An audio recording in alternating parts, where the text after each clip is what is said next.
So thanks to the Kalamazoo Institute of Arts for their co-sponsorship tonight with the WMU Center for Humanities series this year, focusing on the topic of truth. Truth often must challenge authority of political and social power structures. We've all seen examples of that. Tonight we will see how art figures into these dynamics. Lara Blanchard is the Henry Luce Professor of East Asian Art History at Hobart and William Smith Colleges in Geneva, New York. Lara has a BA in Art History and Mathematics from the College of William and Mary, and her master's and PhD are from the University of Michigan in Ann Arbor, where we met, in art history. She teaches courses in both Asian art and women's studies. And so I was looking through the various courses that she teaches, and one class I was particularly interested in was titled Courtesan Culture in China and Japan, which I believe will explain in part her interest in her subject tonight, and also how she's meshed these two disciplines of women's studies and Asian art. Lara has published and presented widely on the subject of women in Chinese art. Her book, Song Dynasty: Figures of Longing and Desire, Gender and Interiority in Chinese Painting and Poetry, was just published by Brill in June. Congratulations. Her talk tonight leaps ahead about 8 centuries from the Song Dynasty into contemporary art and captures a favorite topic of mine, how the present bridges our understanding of the past and vice versa.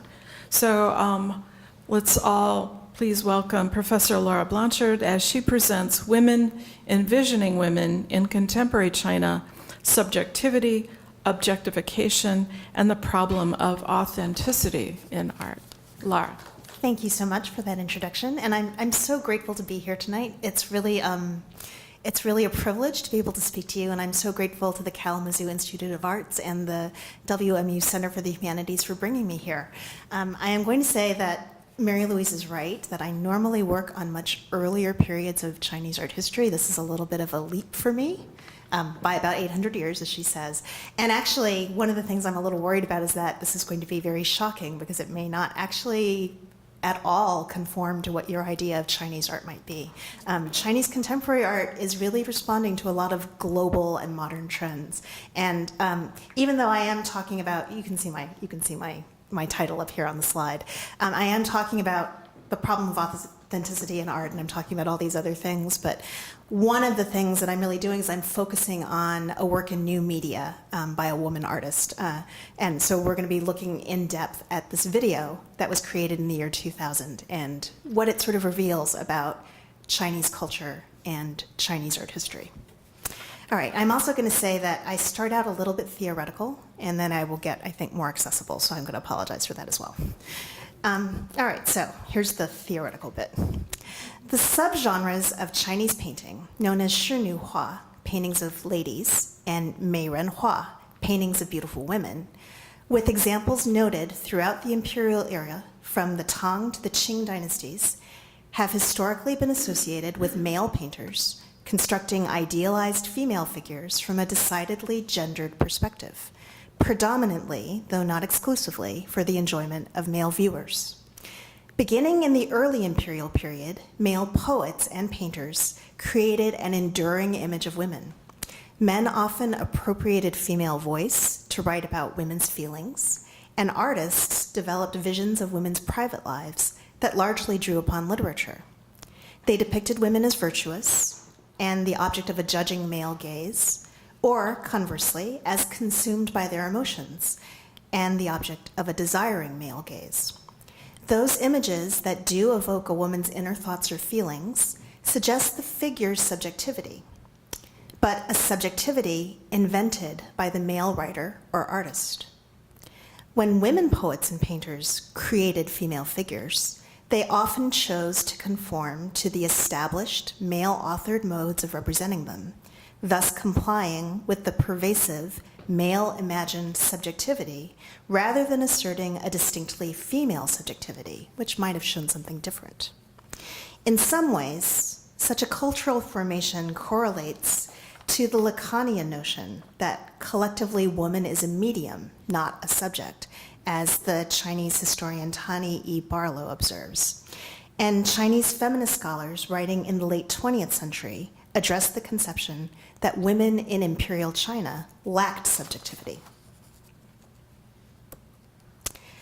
With such ideas in circulation, it is perhaps not surprising that cultural productions at the turn of the 21st century sought to determine what an authentically female subjectivity might reveal. One possible response is found in the work of contemporary women artists, such as Cui Xiuwen, who was born in 1970. This artist has moved to redefine pictorial images of women on her own terms. Tonight I want to focus on a work that, in my argument, challenges male-inflected subjectivity in pictorial images of women. Cui Xiuwen's Ladies' Room, Shishou Jian, created in the year 2000. Here I'm showing a series of stills from this video, and we'll be seeing a lot more of it as the talk continues. This work depicts women in a clearly feminine space as seen via explicitly female gazes, using this stratagem to define a female subjectivity. The importance of the so-called determining male gaze in the visual arts has been widely recognized since the 1975 publication of Laura Mulvey's path-breaking article, Visual Pleasure and Narrative Cinema. The concept of the gaze has become especially important in the social history of art, which is in part concerned with the human actors involved in the production of art, including artists, patrons, collectors, viewers, and subjects. Some of the concepts that Laura Mulvey discussed emerged in Chinese critical discourse as early as the 1990s, reflecting increasing familiarity in China with Western feminism and postmodern discourse. For instance, the scholar Dai Jinhua, who has held academic positions in Beijing since the 1990s, has discussed the desiring male gaze and the construction of the female image in the context of fifth-generation Chinese film. Mulvey's idea of, quote, man as bearer of the look and, quote, woman as image have also been adapted to discussions of images of women in pre-modern Chinese painting, restated by a Chinese art historian as follows. The two sexes, male and female, form a binary opposition of the viewer and the viewed, or in Chinese, 男女两性形成观看被观看的对立关系. The word gaze can be translated into Mandarin in multiple ways, using the terms 目光 or 观看视线, which would mean specifically the viewer's gaze, to give two examples. As some scholars have observed, however, Mulvey's schematic does not account for gazes that do not deal with male-female opposition, such as those of female artists or viewers, whose gazes are directed at women or at representations of women. This problem has begun to be addressed by critics such as Jiang Mei, who has written of the mutual gaze in female-authored pictorial representations of women. Contemporary Chinese women artists whose work focuses on images of women are not bound by the same constraints as their forebears, the Chinese painters and poets who were women in previous dynasties. In asserting their own subject position, they reconsider what images of women can convey. Cui Xiuwen, in a 2003 interview, clarifies that one of her intentions in her art is to examine the current position of Chinese women. As she says, the last 20 years of opening up has really changed women's role in society. Women have more choice, more economic independence, they are more public and much more considered in their own right, rather than as an appendage to someone else or to a family. Her concern with the inclusion of women's voices in works that comment on women's lives can be construed as a feminist stance. What does it mean to be a feminist artist in China? Some women artists in China have responded to global feminist movements and international feminist art, but not all of them identify as feminists, and some women artists explicitly reject feminism. Curators have responded to questions of feminism in different ways, in some cases affirming the importance of this mode of inquiry, or alternatively denying the notion that an awareness of gender difference is important, and instead promoting reconciliation of the sexes. The subjects that women artists address are also at issue. Some critics see introverted or introspective subjects as defining directions for Chinese feminist artists. Significantly, that formulation explicitly valorizes female subjectivity. Others, however, suggest that feminist inquiry must transcend the personal and should engage with sociocultural matters. Power is recognized as foundational to feminist art outside of China, but there is disagreement on its role in Chinese feminist art. Some critics assert that power is not a concern for Chinese women artists, while others claim that empowerment is indeed a concern, particularly for those working in an urban context. Oops, hold on. So I went too fast. Go back to there. The quote by Cui Xiuwen that I have already cited, describing her interest in positionality, suggests her alignment with feminist viewpoints. In fact, Cui Xiuwen has explicitly claimed a feminist identity in an interview in which she discusses the opening of her Siren studio. In Chinese, it's called Siren Gongzuoshi, the announcement of which coincided with the installation in 1998 of the Century Woman Art Exhibition in Beijing. Cui says, "It was the earliest art studio started by 4 women independently in China with a feminist background. Because there was a wave of feminism in China at that time and critics paid attention to it. 4 of us decided in a meeting to open a studio based on the idea of feminism because there were few opportunities for female artists then." And so in this particular slide, this is actually a slide from that interview, and I've just shown you the part where the subtitle happens to be based on the idea of feminism. In making the video Ladies' Room, Cui Xiuwen says, "I am more concerned with the underlying social construction of their condition, as well as with the ways that people interpret the work from cultural, historical, and economic positions." She thus demonstrates a concern with creating work that goes beyond the individual and speaks to larger societal issues. The critic Jiang Mei sees issues of self-awareness and conflict between tradition and modernity as central to Chinese feminist art, and such concerns are evident in Ladies' Room. In this work, Cui Xiuwen effectively creates a transformation of paintings of women from earlier eras of Chinese history. The practice of reinterpreting pictorial subjects occurred throughout the late imperial period and continues in the contemporary era. In these cases, even though it is not clear that Cui Xiuwen had specific earlier compositions in mind, her work clearly responds to examples of paintings of beautiful women, the archetypal images of women that were largely created by male painters. For women artists, updating a male-authored vision of women permits a reclamation of the female subject position. Ladies' Room, which is actually known by multiple spellings, as I have it here with the apostrophe after the plural ladies, but also sometimes just known as ladies, L-A-D-Y apostrophe S. It actually goes by several different spellings in English, which bothers me a little, but never mind. All right, so Ladies' Room is a video focusing on sex workers in a Beijing nightclub's washroom. This work presents a telling contrast with pre-modern paintings that represent courtesans or the women's quarters.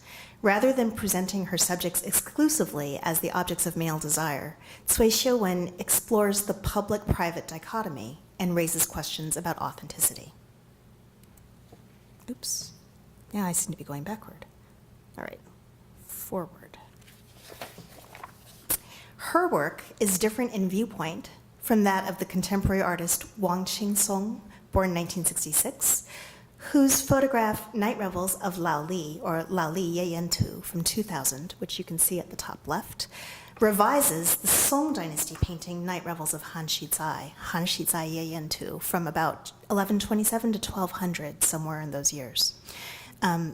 If you actually are looking closely at this, Wang Qingsong's is a photograph that is essentially recreating the activities that are depicted in this Song Dynasty painting.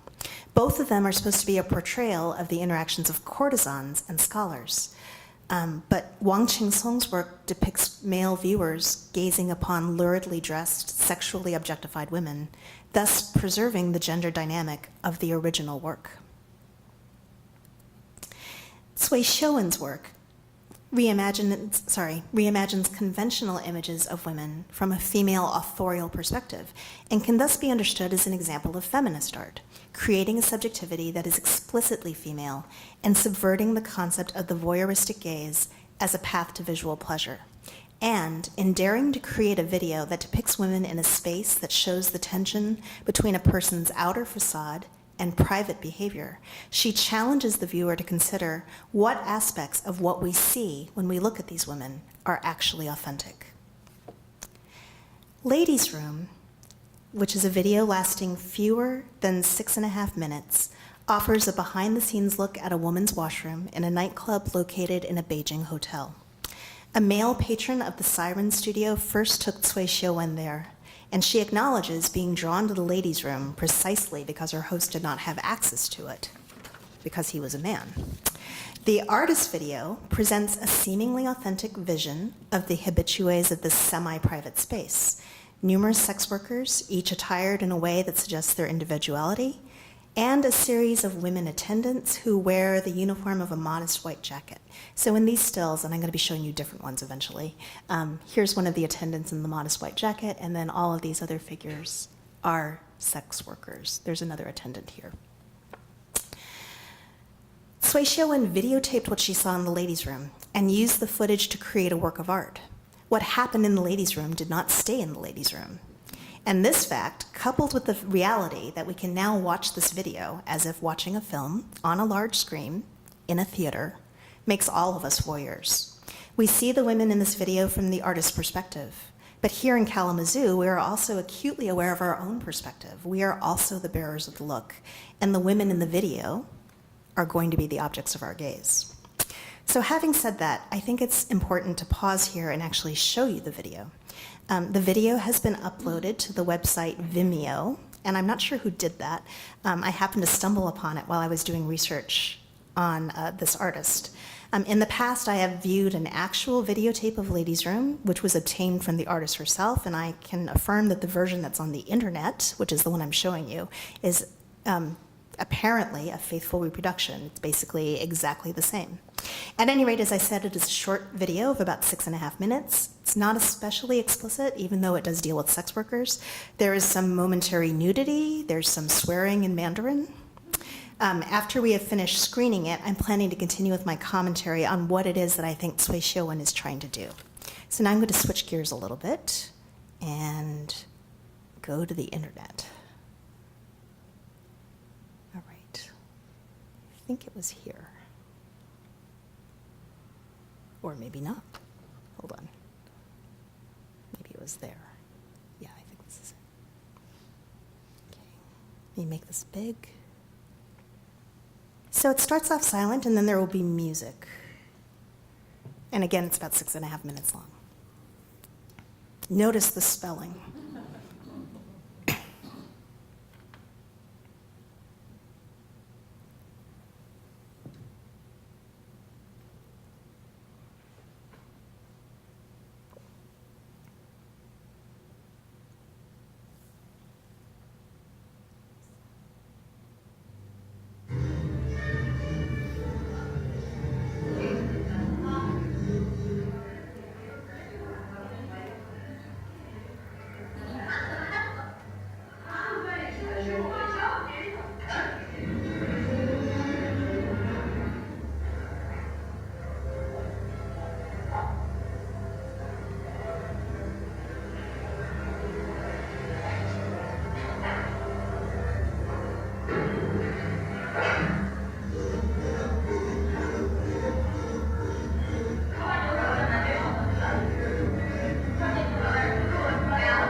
That's it.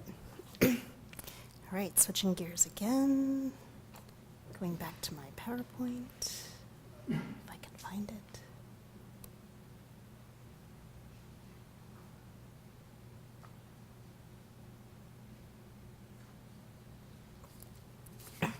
Okay. So, Cui Xiaowen often depicts women in her art. I think this video is different from a lot of her other work. One of the things, of course, that is different is that it is actually a video. And so, you know, a video seems to represent the truth. And what she's sort of doing here, she's giving us a glimpse into a world that I'm expecting most of us are not really familiar with. Most critics think that this has been an important work for her. It's, you know, she's received some acclaim for this video. It's probably one of her best known works. It has sparked outrage in China. There was a viewer who saw it, I think, at the Guangzhou Triennale, who brought a lawsuit against the organizers of the exhibition because he was so disgusted by the fact that this video was included.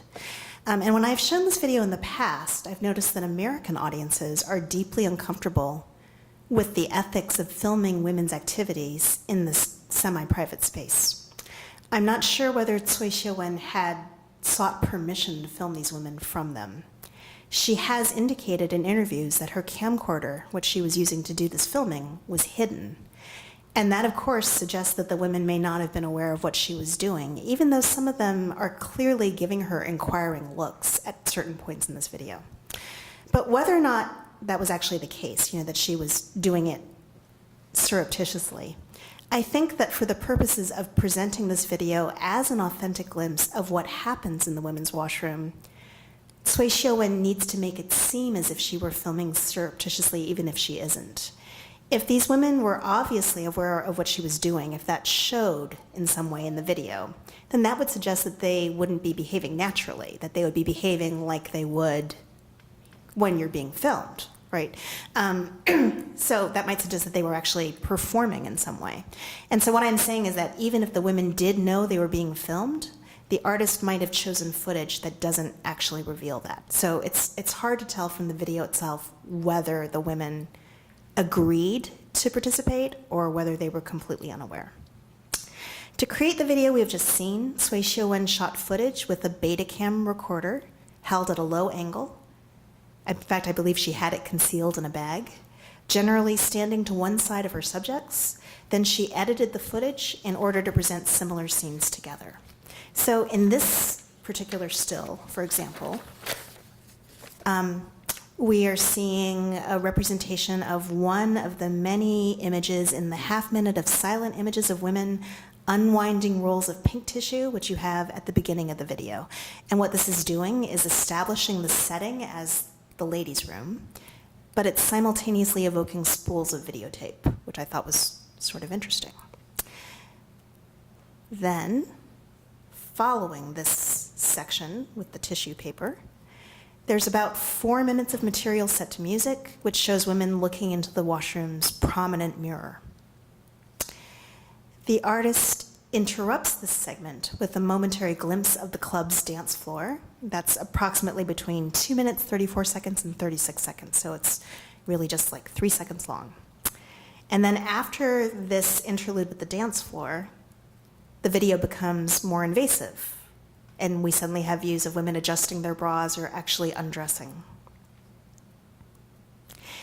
As the music fades, the focus shifts to scenes of women talking on mobile phones, with both Chinese and English subtitles provided.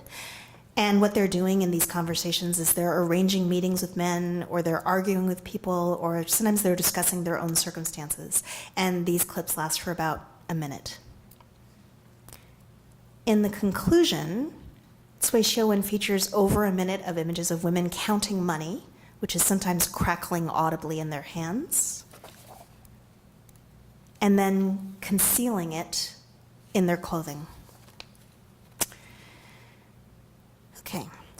Ladies' Room actually recalls a much earlier work of art, a hand-scroll painting titled In the Palace, Gongzhong Tu, which is datable to the Song era, possibly before 1126, on the basis of an attached colophon written in 1140. This painting is now divided among 4 museums in Europe and the United States. The painting In the Palace depicts the courtly women's quarters.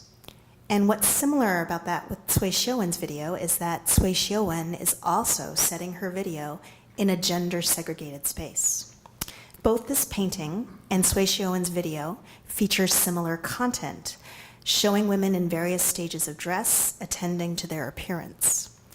Although most of the female figures in this painting are imperial concubines, and you can sort of recognize what status they are by the way they dress. So I realize that this is actually really difficult to see, and I apologize for that. But there are some taller women, for example, here, or these figures over here, and they often are dressed a little bit more elaborately. Like these two at the right, for example, are wearing floral headdresses. Then there are some shorter figures with like little pigtails, and what you would call in Chinese a yatou, a Y head. That's somebody who's usually a maid or a servant. One section of this painting also has musicians. So you can see a woman over here and a woman here. They're both playing stringed instruments.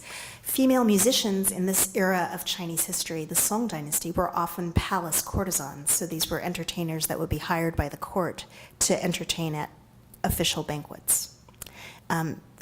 Because courtesans, however, were also sexually available to men that they entertained, Cui Xiuwen's sex workers serve as a counterpart to the desirable concubines and musicians that we're seeing in this painting.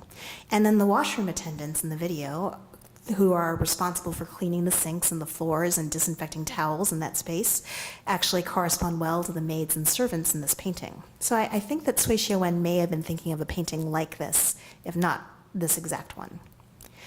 The hand-scroll format of In the Palace implies the passage of time. I'm only showing you sections of it, but it's actually a really long painting. It's horizontally oriented.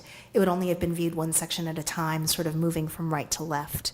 And that process of looking at a painting section by section is the thing that makes hand scrolls really good for sort of representing the passage of time. Cui Xiuwen's video, of course, is also indicating the passage of time because it's a video, and so the time factor is really built in. However, the formats, which are different, right? A hand scroll format and a video format, that has made these works accessible to very different audiences. At the time that In the Palace was made, a hand scroll was intended for private viewing, as its horizontal layout, as I mentioned, necessitates a single viewer handling the painting and unrolling it one section at a time. The video Ladies' Room, on the other hand, has been displayed in public and international exhibitions. Significantly, In the Palace and Ladies' Room both raise questions of authenticity, though in different ways.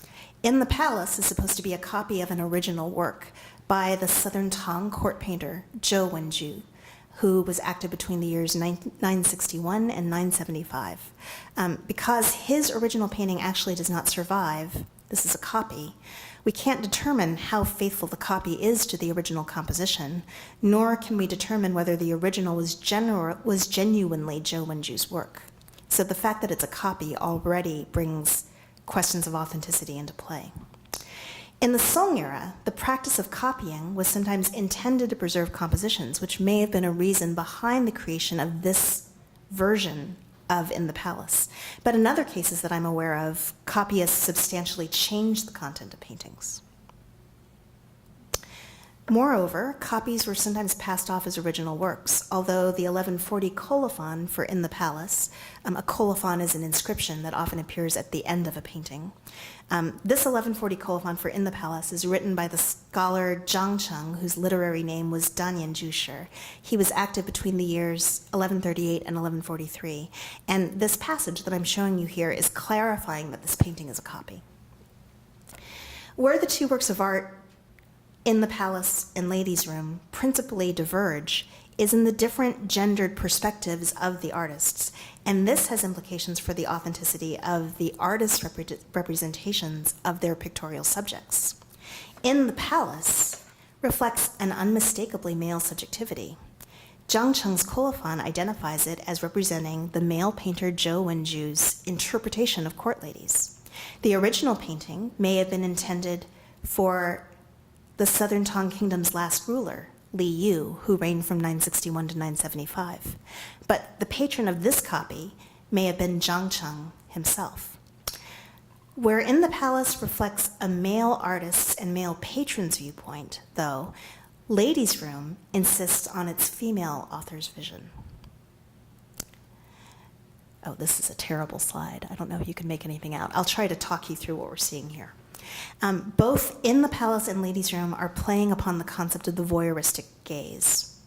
In the Palace actually begins with the depiction of a male painter making a concubine's portrait.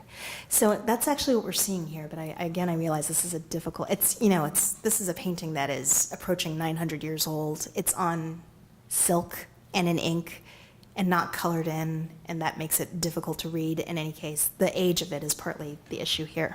But at any rate, what we're seeing is there's actually a man, this is a painter, sitting on a stool. He has something in his hand, and what it is like a silk sort of stretched over a frame, and he's actually painting a woman's face, and she's actually wearing a beautiful floral headdress. That woman is this woman sitting here. So he's actually sitting here sort of across from her, and he is looking at her and he's making her portrait. And so again, this particular section of the painting makes it very, very clear that this painting is really about the male gaze and how men see women. At the end of the painting, we have an imperial concubine looking at a hanging scroll that possibly bears a completed portrait.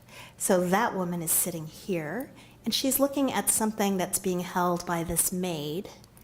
You can just, I think, make out that she's got like a long scroll of silk that she's sort of holding up. And this woman is sort of looking at it admiringly. So my interpretation is that maybe that concubine, the one who's seated, is actually looking at a portrait of herself, possibly.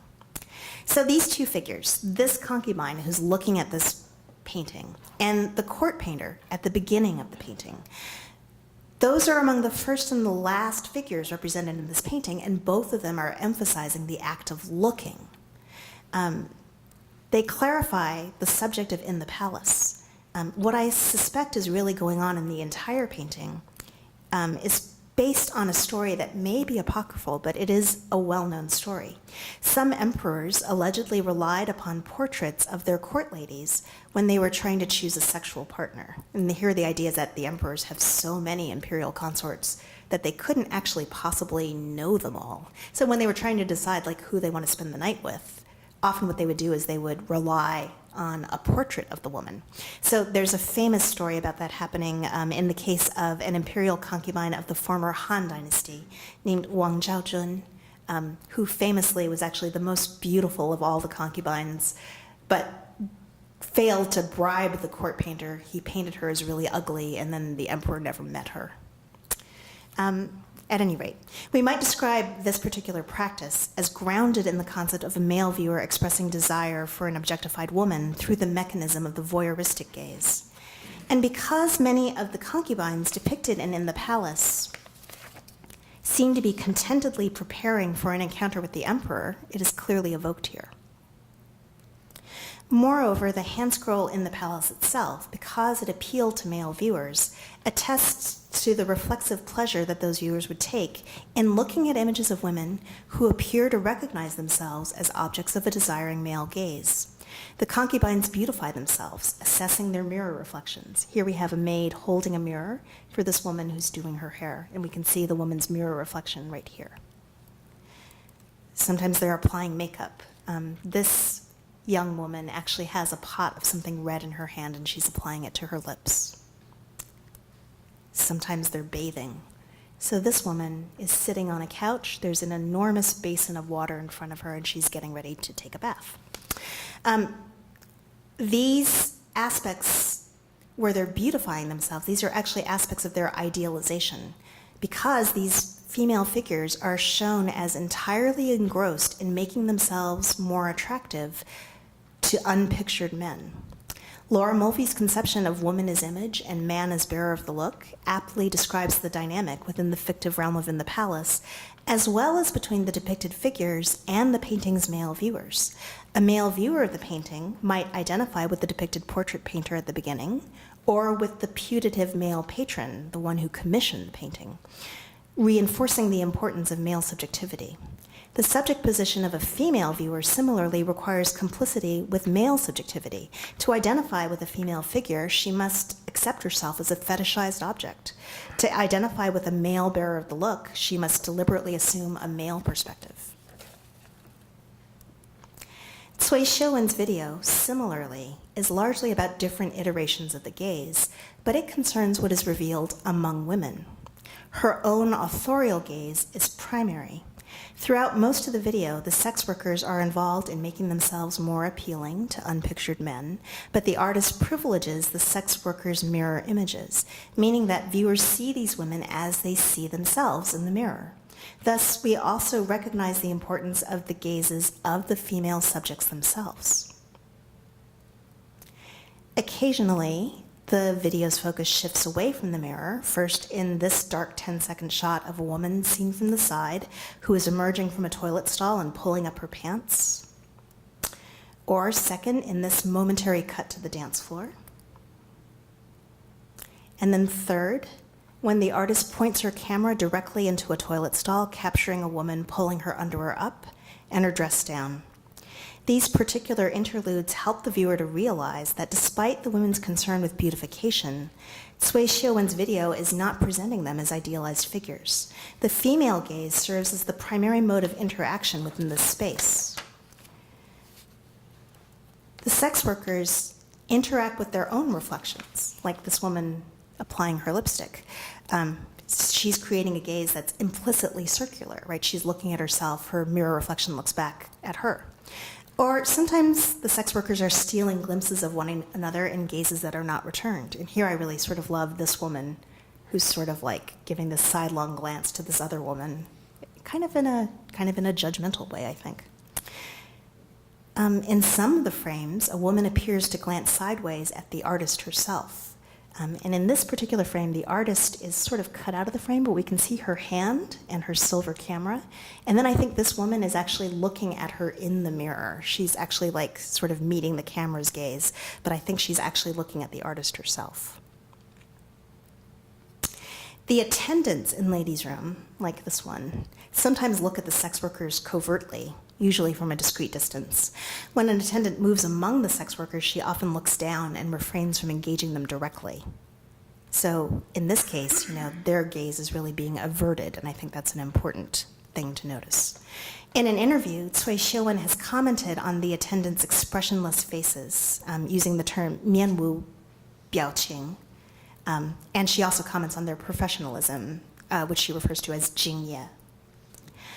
Though the viewer clearly sees distinct groups of women who might be understood to represent different social statuses, which is actually similar to what we saw in the palace, where we have imperial concubines, possible palace courtesans, and servants, Cui Xiuwen's women, even though they're of different statuses, are all workers of one kind or another. The attendants are apparently employed by the hotel. The sex workers, I'm not sure who they're employed by. They may be working for themselves or for somebody else. But the difference, of course, between the workers is that sex work is illegal in the People's Republic of China. So Cui Xiuwen is also shining a light on something that is, not supposed to be publicized. The Chinese term that Cui Xiuwen uses for the sex workers is 坐台小姐. This can translate in multiple ways. It can refer to prostitutes, but it can also refer to so-called bar girls or escorts. More significantly, the sex workers have access to a particular form of power, the agency to create and manipulate their own public personae, though this also makes them vulnerable to gazes that encompass judgment or desire, as potentially found among the men with whom they interact off-camera, as well as viewers of the video of any gender. Perhaps an equally relevant distinction is the one found between the sex workers and the artist, as the patron who brought Cui Xiuwen to the site indicated that he wanted her to witness a lifestyle completely different from her own. Because the video's premise lies in the notion that only a woman gets to see what happens in the woman's washroom, Ladies' Room relies on the artist's gendered subjectivity, and this also represents a type of power. Cui Xiuwen is privy to the women's actions and conversations precisely because she too is female, and her use of a handheld camera, a shifting angle of shooting, and a round frame continually remind viewers of her authorial position. She shot the video apparently surreptitiously, creating a sense of voyeurism familiar from films that incorporate the entitled male gaze. She takes steps to elide her own image, either by angling the camera so that her face, which ought to be here, and her body are actually excluded from the frame, or, as we see in this image, when she is shooting frontally, by blackening her face in order to render herself an opaque presence. So in this particular still, we have a woman standing here who's, I think, fiddling with her mobile phone. And then if you look to her right, here's a figure with no head. That's the artist. She's blackened out her face so that we can't see her. Therefore, Cui Xiuwen is not only refusing to become an object of the voyeuristic gaze, but she is also discouraging the viewer from either identifying her or identifying with her. And I guess the only reason I've been able to identify her is because I've been looking at this video over and over again. The representations of the female figures in both In the Palace and Ladies' Room thus expose the perspectives of male and female authors and viewers. The female figures in the Song Dynasty painting evoke themes and tropes familiar from the largely male-authored poetic genres of palace-style poetry, music bureau poetry, and song lyric, in which idealized women gaze into mirrors, apply makeup, or play musical instruments as ways of expressing longings for absent men. Authenticity is of great concern in such images of women, whether poetic or pictorial. This anxiety manifests itself in Zhang Cheng's colophon for In the Palace, which insists on the painting's genuine aspects. He writes, "It is said that In the Palace is an authentic work." More revealingly, he adds, "This, the maid's hairstyle, is ugly, but it captures the style as it truly was." Here he sees the painter as using the ugly maids as a foil to the beautiful women who are the painting's focus, and that therefore injects an element of credibility. Ladies' Room, meanwhile, comes across as unstaged. In part, this results from an assumption inherent to the medium that a camera records truth. The subjects mostly seem unconscious of the camera's presence, reinforcing the viewer's perception that the artist has captured them in unguarded moments.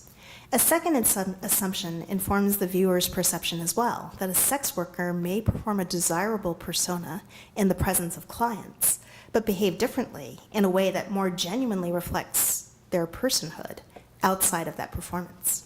Cui Xiuwen has acknowledged this in an interview, indicating that she found the women at the nightclub artificial when they were in public and much more natural in the washroom.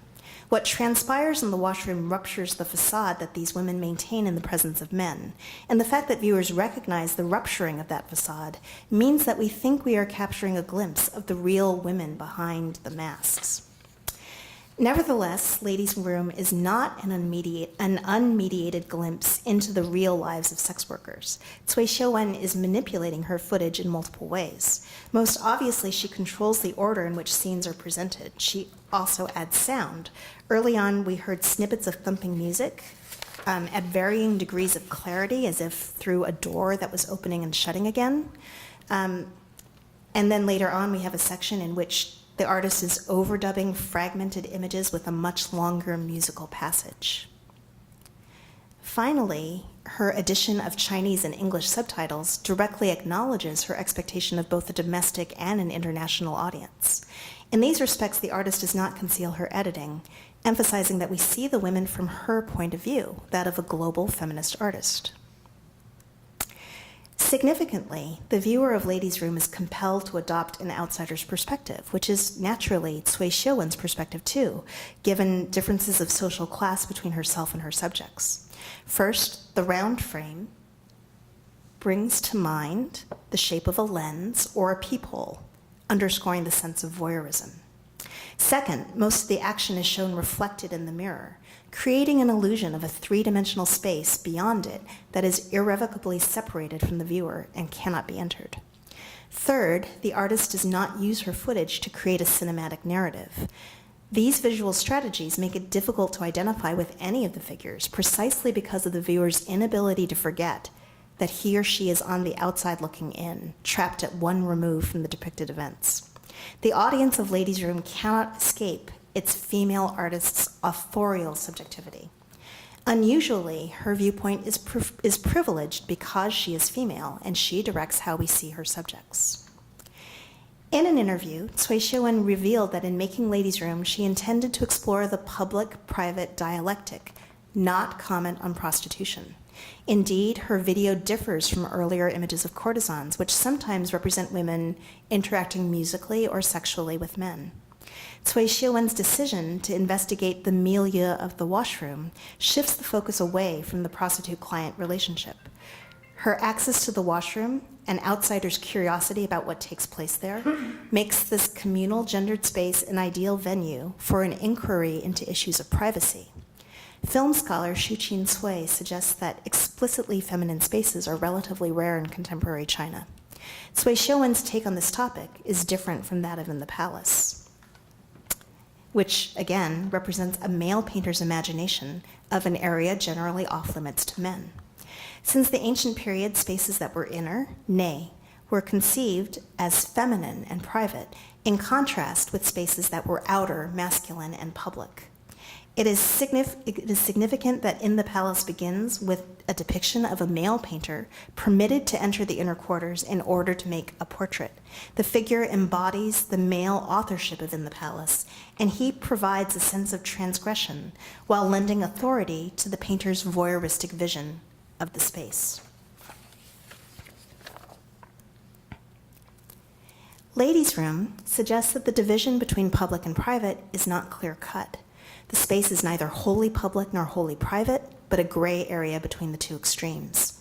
The washroom is a liminal space. Access to it is restricted, yet within it there is little true privacy. Even anything transpiring within a stall would certainly be overheard by an attendant.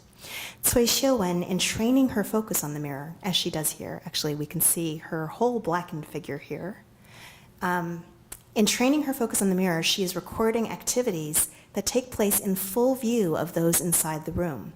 The way that she structures the video, particularly in the moments when the camera moves away from the mirror, is revealing. She begins with behaviors that might be regarded as impolite outside a washroom. Here I think I'm particularly thinking of the woman inspecting her teeth, but are routine in that context. But then she interrupts these with a long shot of a woman emerging only partially dressed from a stall, which abruptly reminds the viewer of the semi-private nature of the space. The second interruption, in contrast, transports the viewer briefly to the public space of the dance floor, thus accentuating the revealing nature of the subsequent images shot within the washroom.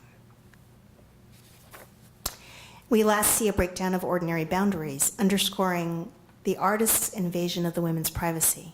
The camera spies upon them in states of undress, eavesdrops on intimate conversations, and lingers on them in the act of secreting money in pockets and waistbands. They behave as if no interloper, standing quite still with motionless arms and something silver in her hand, were recording their movements. Each woman's careful assessment of her own appearance and her adjustments in the service of her public facade emphasize the artifice necessary to construct it. The video also implies private bodily functions, an element that Cui Xiuwen's camera does not reveal. What happens in the semi-private ladies' room suggests more intimate occurrences that take place in more private spaces. The women's actions at the video's end, their undressing, their half-heard dialogues, the counting of money, those things stand in for sexual exchanges with clients that occur outside the washroom.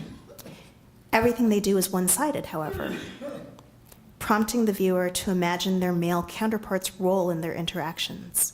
In this way, ladies' room is not so different from In the Palace, but where In the Palace suggests the cooperative spirits of the contented occupants of the palatial women's quarters.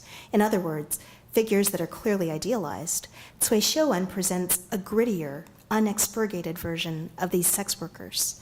Her exposure of the lower bodies of two women in the stalls, for example, reminds the viewer that these are spaces of urination and defecation. Cui Xiuwen, as a female artist, presents an unvarnished view of women who in an earlier era might have appeared in Meirin paintings or beauty paintings, producing work, therefore, that pushes beyond the limitations of the desiring male gaze. In choosing to evoke and then rethink images from the beautiful woman genre, created in the imperial period by male artists, Cui Xiuwen creates feminist art by defining distinctly female subjectivities.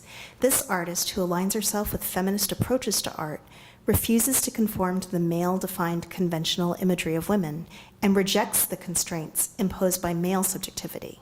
She makes a case for the power of the female authorial point of view while inviting a rereading of the earlier works of art.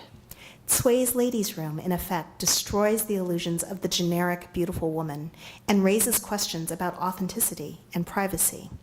In so doing, she privileges the individual over the collective and the authentic over the ideal. By creating works of art with explicitly female subjectivities, Cui Xiuwen shows her subjects to be more than simple objects of the voyeuristic male gaze. Indeed, she asserts that the female gaze has its own authority, which stems not from objectifying women, but rather seeing them in greater complexity. Thank you.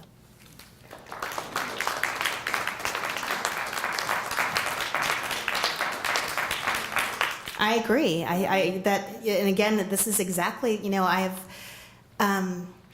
have shown this to my colleagues. I have other scholars that we talk about our work with, and so I have colleagues who've read like a version of this paper, and that's exactly the thing that they're worried about. Like, how could she do this? How could she just go into a woman's washroom and film them? So the thing that I said in the paper was that I'm not entirely sure that she didn't gain their consent. But I don't necessarily think that she did. I don't think it was something that she may have thought she needed. So I guess what I'm saying is I don't think we have any way to know whether she did it or not. But I will also say this. I feel like in the year 2000 in the People's Republic of China, I'm not sure that there was an expectation that anybody would really have privacy the way that we experience it here in the US. I'm sort of thinking here about what I know about Chinese living situations where, there's, for example, it used to be the case that people would live in these sort of small communities and there would be somebody in that community who was directly reporting on everybody's activities to the government, right? So there was, I think, a sense in China from, almost 20 years ago that everybody was being watched all the time. And so I don't know that Cui Xiuwen would have thought that she was actually invading anybody's privacy. I don't think there's the same expectation of privacy in that culture. So I think that's one answer I would make to it at any rate. Yes? Are there pimps involved? I'm sorry. Are there pimps Are there pimps involved? That is a great question. What I have read about, of course, because doing research, I have to read about prostitution in contemporary China. There are sometimes, in certain cases, there are pimps involved with prostituting women. I will also say I'm not sure that these women are prostitutes. I was very careful to refer to them as sex workers all the way through because I'm not sure that they're prostitutes. They could be escorts, they could be bar girls, they could be just people who are sort of entertaining men in a nightclub and sort of being paid to sort of like smile at them and dance with them and just be generally entertaining. I'm not entirely sure what the nature of the work is. And then it's really hard to say, like, whether or not there is a pimp who's sort of like controlling the whole thing. I do know that there are men who do that in China, but I'm not sure if this situation that we're seeing in a nightclub would be constructed in that way. It seems equally possible to me that these women are working independently, sort of like, I think this is home base for a lot of different women who are sort of working in this place, and I think that they may have had some choice about whether or not they wanted to do this. So it may have been an independent choice. Yes. So Professor Totten has just asked whether in the palace painting there were men in control of those women, and I would say absolutely yes. The painting in the palace is called In the Palace because it's meant to represent the women's quarters of the palace. So the women who are being represented in that painting are primarily the emperor's own consorts. I don't think the empress is actually represented in that painting, although it would be possible because she would certainly live in that kind of space. But the women are mostly imperial concubines or servants who are working directly for the court, or additionally palace courtesans who would be female entertainers hired by the court. But absolutely, men would have been totally in control of those women. They would have been dictating everything about how they lived and what they did from day to day. At that particular point in Chinese history, the 12th century, when the copy was made, there was certainly a sense that in households with high status, which I would certainly include the palace among, that women would be living in a way that was segregated from men. So they would have, for example, their own quarters, usually in the northern part of a household. So in a palace, like the northernmost wing of the palace would often be designated for women, and women would just stay in that space. They wouldn't come out. So their lives were very, very, very controlled by men, I would say. The question was, how do I come to grips with showing this video, right, when it's such an invasion of the women's privacy? I guess the way that I come to grips with it is that I know that the artist has already been showing it in China and internationally, so it's already a widely known work. Somebody, not me, has posted it on the internet. Where, what I was doing when I was doing research, I mean, obviously there are more legitimate ways of doing research than this, but if you put like a Google search for Cui Xiuwen, this is one of the things that comes up is this video. So I guess the way I feel about it is it's out there already. And I think that since it is out there, since it is being shown in exhibitions in China, in international exhibitions, because it's been posted on the internet, I think it's really important to try to understand it, to try to see like that this is not just a prurient look at what's going on in the women's washroom, that there are actually deeper matters at play here, right? That she's actually trying to get at something about how women are represented and something about the complexity of their lives. And she is deliberately trying to make a statement about the dichotomy between public and private. Again, I already said that I don't think in China they have the same sense of privacy that we do here in the US. But that is one of the things that she's trying to explore. And so I do think that sort of shining a light on what she's trying to do makes this, I think it makes it is an important work, and I think it's better to sort of understand it. And so I guess that's why I feel like I can show it. So the question was, how much time is represented in the video, right? How was she shooting in one night or over a period of several nights? It's really hard to tell because we're seeing lots of different women who are all dressed differently. We're seeing lots of attendants who are all dressed the same. And then the artist is usually blackening herself out. So I can't like look, for example, at her clothing and seeing like if it's changing from, moment to moment. But she does have this thing at the end of it where she, the very last image basically says produced by Cui Xiuwen 2006, right? 2000.6, by which she means June of 2000. So my assumption is that it's probably not a single night. I think it's a place that she went to over and over again. And the other reason why I think that is because I do think that if she was filming without her subject's knowledge, I think she had to do it like very quickly. Like I think that if a woman was standing in a washroom, just standing still for hours at a time, not doing anything, right? Not fixing her hair, not putting on her lipstick, not adjusting her bra, just standing there.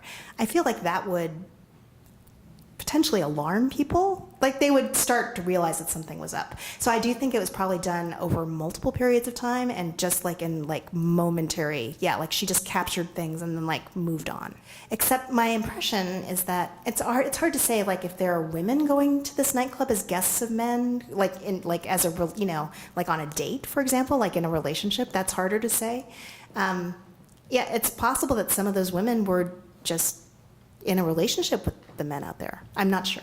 So the question was, what do I make of the artist blackening herself out, and does that undermine the authenticity? I actually think that it helps to promote the authenticity, because I think the fact that we can't really see the artist, I think probably when we were looking at the video, I'm assuming that most of you did not actually notice that there was a woman who was blackening herself out, or that there was like a headless woman with no face, or that there was a woman standing. I've noticed it because I've had to look at it a lot, trying to figure out, as I'm analyzing it, what is actually going on in this video. I think if we could clearly see the artist and the fact that she was filming, then I think that would call the entire thing into question. I think we would say like, well, obviously this is staged, right? This is not real, because we can see that there's an artist filming this, and that reminds us that this is a work of art, and then that's artificial rather than authentic. So I think the fact that she's blackening her face or rendering herself opaque in some way is partly about making this seem more authentic, as if, all we're seeing is sex workers and what they do, and you don't notice that there's an artist there filming. But the other thing I think she's doing is, I think she is rejecting the male gaze for herself, right? Or anybody's gaze. She doesn't really want people to look at her and recognize her. She doesn't want people to say like, oh, here's this woman in this washroom and she's filming. Or they don't want to say like, that's Sui Xiuwen and what is she doing? She doesn't want people to look at her. And I think it's actually really interesting that this is a video that is entirely about sex workers looking at themselves and viewers looking at them and attendants looking at them, and the author herself does not want to be looked at. Because it's not about her, right? She's the one who is controlling the vision. So then if we're looking at her, that also ruptures that, if that makes sense. Observation. So what Professor Totten was just saying was that in Chinese painting, often they employ something called hieratic scale, which is where the least important figures are shown smaller, right? And the most important figures are shown bigger. And Professor Totten is noticing that in this video, also, we have like attendants, like this one here, who actually seems physically smaller than these women here. That partly has to do with the angle of shooting, right? But I do think that's deliberate. I think that the artist is deliberately positioning herself opposite from the attendant in order to make them as small as possible.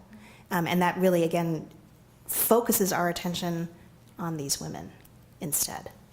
Right. Okay, so the question is about the fact that at the conclusion of the video we have all these women counting their money, and what does that mean? What does that suggest about their economic freedom or their economic independence? I do think that it probably suggests